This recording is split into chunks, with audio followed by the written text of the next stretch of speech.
Thank you, Mr. Speaker. Mr. Speaker, those whom the gods wish to destroy will certainly be made mad first. I rise this afternoon, Mr. Speaker, to respond to the highly politicized budget speech presented to this honorable House by the senior minister in the office of the President with responsibility for finance, Dr. Ashni Kumar Singh. Sir, I wish to use this opportunity to thank our frontline workers who continue to labor under unprecedented challenges during these COVID-19 times. We salute your efforts. Please be reminded that the APNU AFC coalition will never give up on the fight to give you a good life. Mr. Speaker, my thoughts and prayers remain with the families of those who succumbed to the dreadful disease, COVID-19, due to negligence on the part of those on that side of the House. Mr. Speaker, ever since this great nation made its first oil delivery and started production as early as 2019, the anxiety of workers all across this country were in high alert. Rightly so, Mr. Speaker, they have toiled and labored for decades under the promises of receiving a decent and livable wage. The David Granger administration started the process of providing the good life and making the small man a real man. Sir, we anxiously await the opportunity to continue on what we would have started. Mr. Speaker, the working people of this country were of the firm view that the first budget, based on the revenues collected from oil, would deliver something that they have never seen or experienced before. For months, they have been subjected to sound bites such as the next Dubai of the Caribbean, Guyana poised to be the richest country in the Caribbean and South America. Because of this, we were convinced that the installed administration had no choice but to announce something earth-shattering. We on this side of the House were not convinced that the installed regime's shamelessness could reach to new low levels. Sir, I wish to speak directly to those who would say that the opposition simply opposes the budget because that is what we do. But sir, Honorable member, shamelessness didn't pass me. I'll ask you to withdraw that or I'll strike it. Thank you. Sir, I wish to speak directly to those who say that the opposition simply opposes the budget because that is what we do. Such viewpoints do not justice to the hard work and genuine concerns which we raise. And it is in that regard, sir, I wish to highlight why this budget is so disrespectful and deceitful to the people of this country. We expected the budget to announce game-changing programs such as free electricity for families, for poor families, the subsidizing of their mortgages, free housing vouchers, earned income tax credits, a supplemental nutrition assistance program with debit cards to buy food at designated supermarkets to stop the massive starvation. Sir, a supplemental security income program that would provide cash to low-income families. A temporary assistance for needy families program where non-cash benefits such as childcare and job training would be available. Sir, we expected poor women who cannot access free childcare that they would have been given in budget 2022 a special package for free childcare by the oil-producing nation of Guyana. Sir, unemployment programs. After being battered by the fallout from COVID, former workers of the public sector and the private sector were hoping that Budget 2022 would offer them some assistance for being out of work for months, no fault of theirs.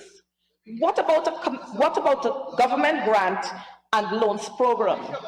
The working class was hoping that the government of the oil-producing nation would have offered loans and grants to the people for housing, construction, and more. A food stamps program that would allow poor families to cushion the high prices in the market. The full coverage payment by the state for those with special health emergencies. Free education, sir, from nursery to university. None of these was announced, sir, and it is for this reason that I, a mother, I, a Guyanese woman, I, the representative of so many people in this country, especially our indigenous women, cannot support this budget.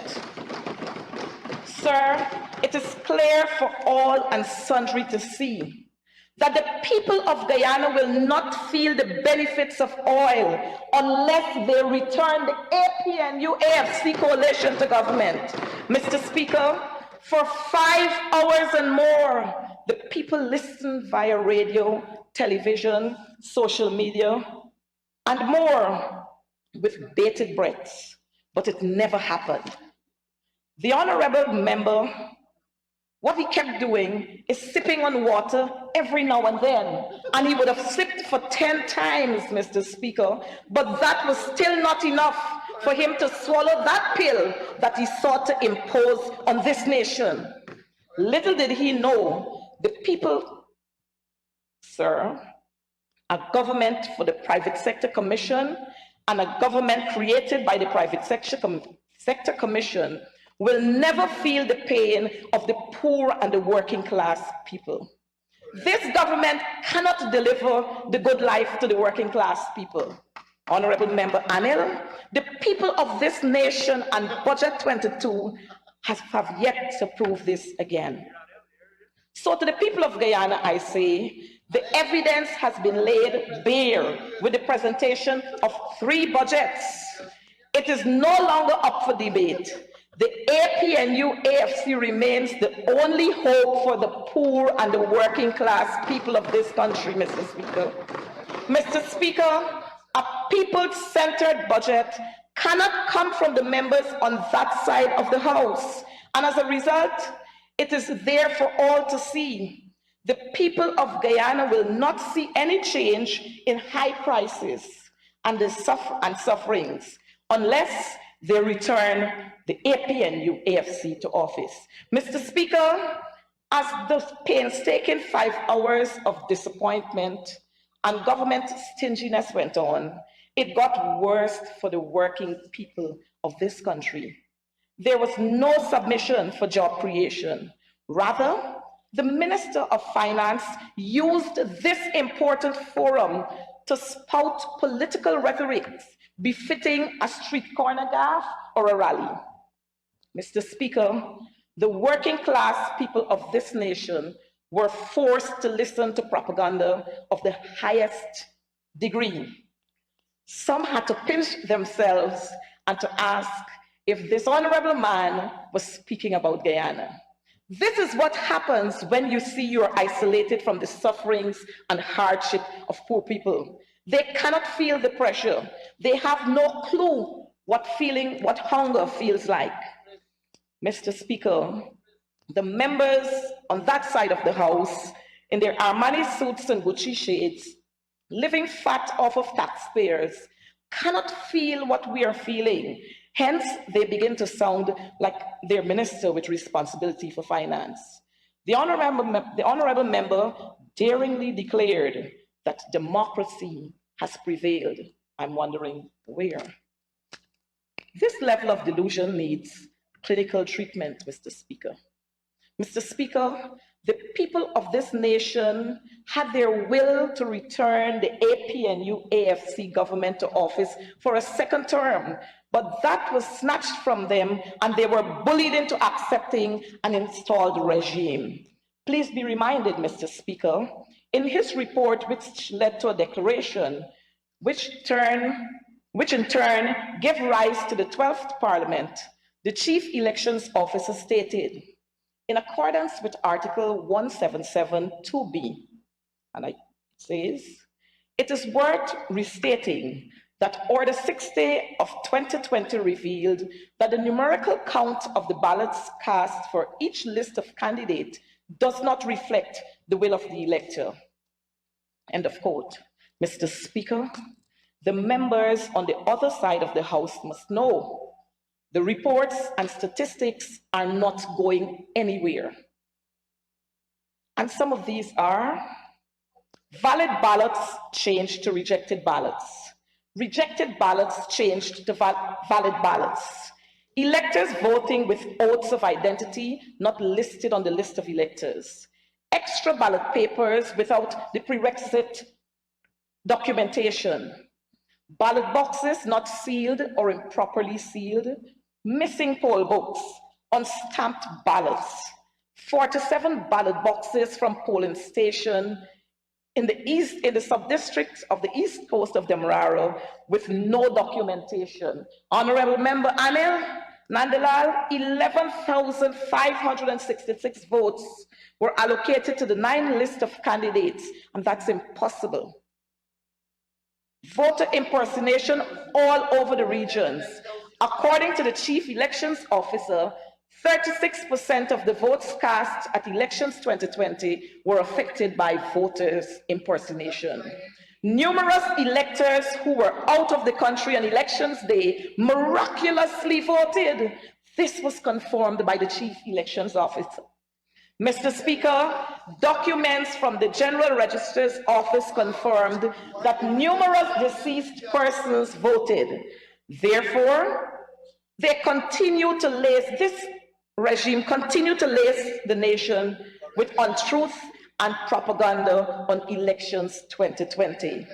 I urge, Mr. Speaker, I want to take this opportunity to urge my good comrades on that side of the House to change your ways, to repent first and change your ways and be guided by the sage of the words of Proverbs 12:19, which says, truthful lips endure forever, but a lying tongue is but for a moment. Mr. Speaker, no amount of rhetoric can wash away the stench of what occurred at the March 2020 elections. Ballot boxes without statutory documents will never represent democracy. In their homes, poor people in their homes, with bills over their heads and high food prices, Guyanese were forced to listen to a presentation that was on the other side of truth. Mr. Speaker, the fact remains that the David Granger administration won the 2020 elections, but they were bullied out of office by big geopolitical interests, and that is a fact. Mr. Speaker, while this budget engages our attention, we must not forget that 1 year ago, the honorable member came to this House with a budget titled A Path to Recovery, Economic Dynamism and Resilience. We can all agree that 1 year later, instead of economic dynamism, we got starvation and economic damnation. Instead of resilience, the Guyanese people got the high food prices and nothing but pressure, pressure, pressure, and more pressure. Budget 2021 has left barbers, hairdressers, taxi drivers, vendors, fishermen, laborers, tour operators, airline workers, and more bawling and crying for help. Where are the 50,000 jobs which Budget 2021 promised? Therefore, Mr. Speaker, after the failures of Budget 2021, it is reasonable to expect that this budget will not follow in the same path of the PPPC's promises and failure. If budget 2021 resulted in tennis roll and plantain prices rising by almost 500%, it is frightening to think, Mr. Speaker, about what will happen by August of this year. The people of this country are estimating that a bag of 5 tennis rolls might reach $500 by September. Mr. Speaker, there is no chance for the poor and ordinary people under the yoke of the installed administration. Mr. Speaker, the people are now looking to the APNU-AFC coalition to rescue the situation. And sir, we stand ready. So I say to my folks out there, I say to the Guyanese people, get your ID cards and stand by. Your alternative government stands ready to return this country to the glory years from 2015 to 2020. Mr. Speaker, this is not a back to work budget. This is a back to the pressure budget. Mr. Speaker, I turn my attention to the state of labor. Mr. Speaker, budget 2022 continues with the same theme that encompassed the other 2 budgets: overpromising and under-delivering. This time around, there is the boast of the biggest budget ever. Mr. Speaker, the 2021 budget was supposed to end all the suffering, but what were the results? More suffering. According to the Guyana Labor Force Survey of 2021, the unemployment rate was 15.6%. an increase of almost 3% from the rate in 2020. In the same report, youth employment is listed at 31.4%, an increase by 1.2% from its 2020 rate. Mr. Speaker, one wonders whether the folks on this side of the House and their elite friends really do understand what these numbers mean. People are not working, and there is no source of income in many households across this country. But sir, I know that it is difficult for the members on that side of the House to understand the situation from the standpoint of their champagne and steak life. But sir, I must admit, things tight. Budget 2022 does not speak to this labor crisis. According to the United Nations and Civil Defense Commission's report titled Socioeconomic Impact Assessment of COVID-19 on Households in Guyana, in a survey of 1,200 persons, it says 22% have skipped meals since the pandemic. Added to this, some are spending 60% of their income. You can continue now. Thank you, Mr. Speaker. Added to this, some are spending 60% of their income on food. 52% have gone into their savings. Is the installed regime reading these reports? Is the minister with responsibility for finance paying attention to the carnage taking place? There is no more hope for the people of this country. Mr. Speaker, the Ministry of Labor. Sir, this budget themed, steadfast against all challenges, resolute in building one Guyana, is dubbed again as the biggest budget with a whopping $552.9 billion allocation.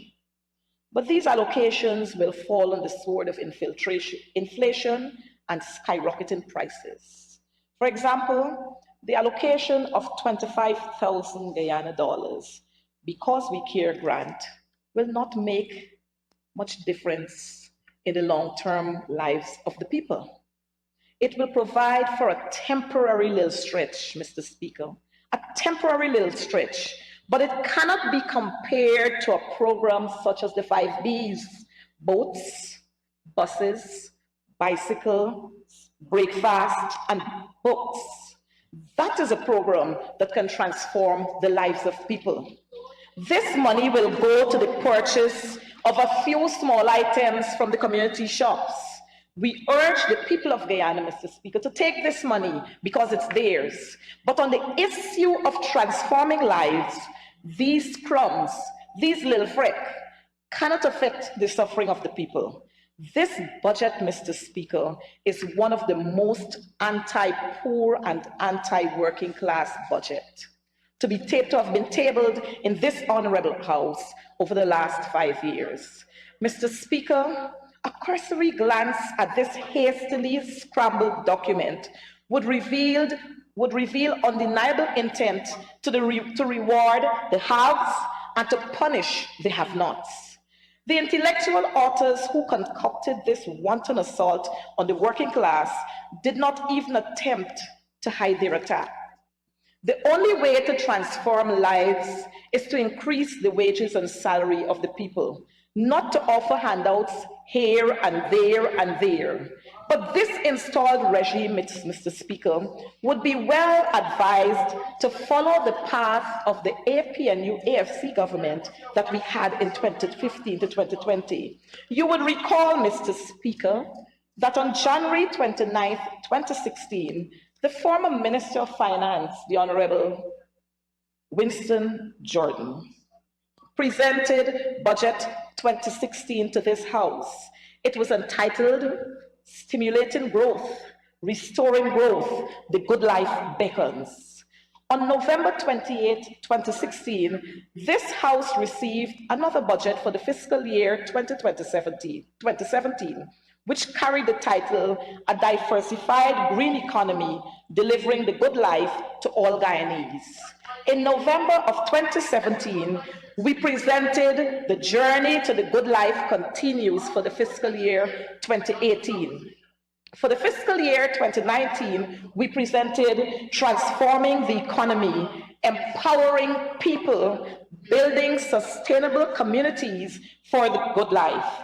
In doing so, the minimum wage was increased by 61.74% from $39,570 in 2015 to $55,000 in 2016, and public servants were guaranteed interest in every budget presented. We have demonstrated that we would always present a people-centered budget, and we stand ready to rescue the people from this beating that they are receiving. Mr. Speaker, co-op societies.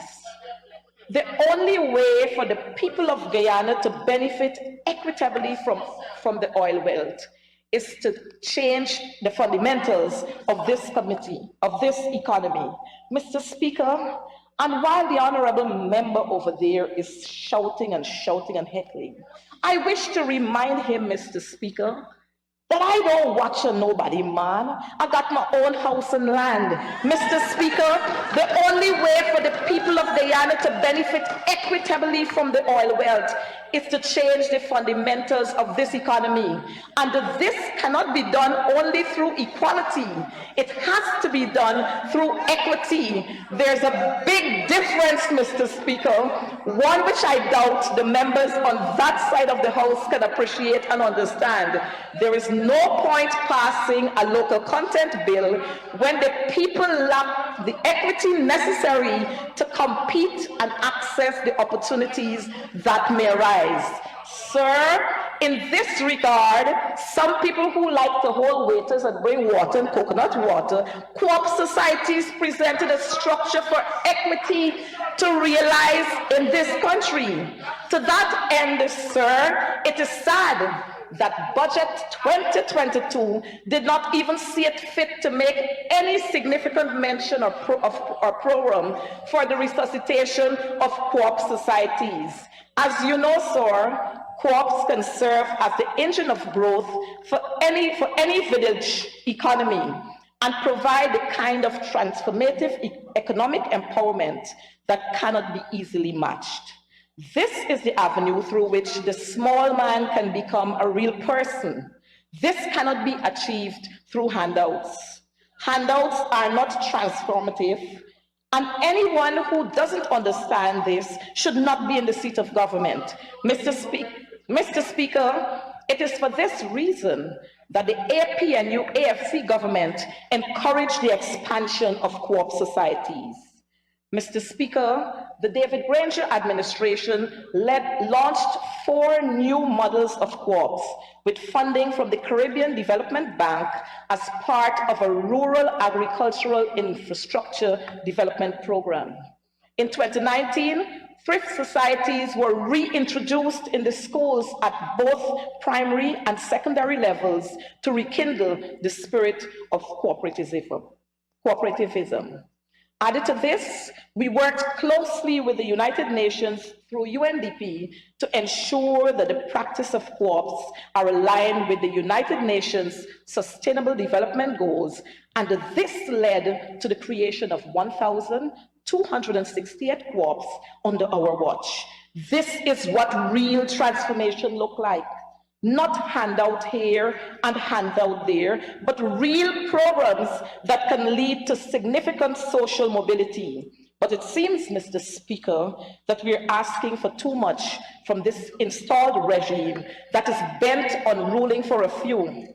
It seems, sir, that we are here crying in the desert, barking at a flying bird or chasing the wind. There can be no people-centered budget under this regime.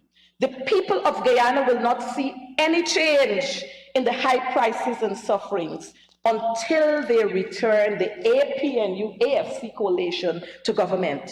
Mr. Speaker, occupational health and safety, that is a sore issue. But Mr. Speaker, Budget 2022 offers nothing significant on occupational health and safety. This follows in the same footsteps of the previous budgets.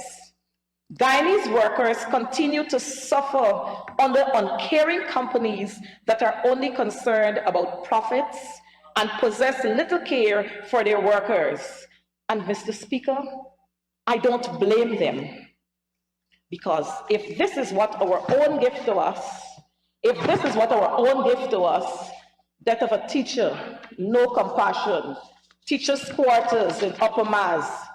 And so, Mr. Speaker, if we see all of this that our own is giving to us, what do we expect to get from the foreigners? It's unacceptable. Mr. Speaker, I want to say to us in this House that at that time, nobody could have anticipated that years after the game-changing legislation, that the nation's most precious workers, our teachers, would receive zero protection from this government. The tears of teachers and their kids are on you, every one of you over there. The nation's tears are on you. And this government, and particularly the Ministry of Labor, they are upset and they have no clue how to deal with our workers. Could you imagine, Mr. Speaker, that this Ministry of Labor that we have here now, instead of working with the teachers' union and trying to mitigate issues, the minister stands there to send out a threat to our teachers. Mr. Speaker, the Ministry of Labor, this ministry was created to respect the people of Guyana, to respect the workers of Guyana, but the Minister of Labor, I'm convinced, he has no spine to confront his colleagues on the other side. Mr. Speaker, a specific program. Honourable members, we need an extension for you to conclude. Mr. Speaker, I do move that the honourable member be given 5 minutes to conclude her presentation. Let's move that the honourable member be given 5 minutes to continue so she could conclude. Go ahead, honourable member. Mr. Speaker, we are not surprised that the biggest budget in the history of this nation has not provided a specific program to ensure that our teachers receive adequate occupational health and safety and protection. There is no reasonable justification for forcing teachers to remain in the classroom when the highly omnicorn variant is spreading and killing at will. Mr. Speaker, reports have shown over 500 of our teachers contracted COVID, and most of them at their workplaces. Over 685 students and pupils would have contracted COVID, and what did we receive? Absolutely nothing. Mr. Speaker, in conclusion, I want to say, since August 2020, Guyana has never been the same. It seems as if there's a dark cloud that continues to hover permanently over the affairs of this nation. Death and despair has returned. Hope has been replaced by hopelessness. Prosperity has been transformed into economic carnage. Things were bright then, now things are tight. Inflation is everywhere. Food prices continue to rise and will not stop. And this is not a global phenomenon, Mr. Speaker. It is a PPP's phenomenon. This installed regime has no answers, and they are not interested in finding answers. Mr. Speaker, Budget 2022, as we see it, will bring more trips for Dubai for the ruling elite and crumbs for the poor and working class people. And it is for this reason, Mr. Speaker, that the only solution for the people of this country lies with the APNU AFC. Mr. Speaker, I want to say to you in closing, finally, that we on this side of the House will not support Budget 2022 in that form because it doesn't cater for the poor and working class people. I thank you.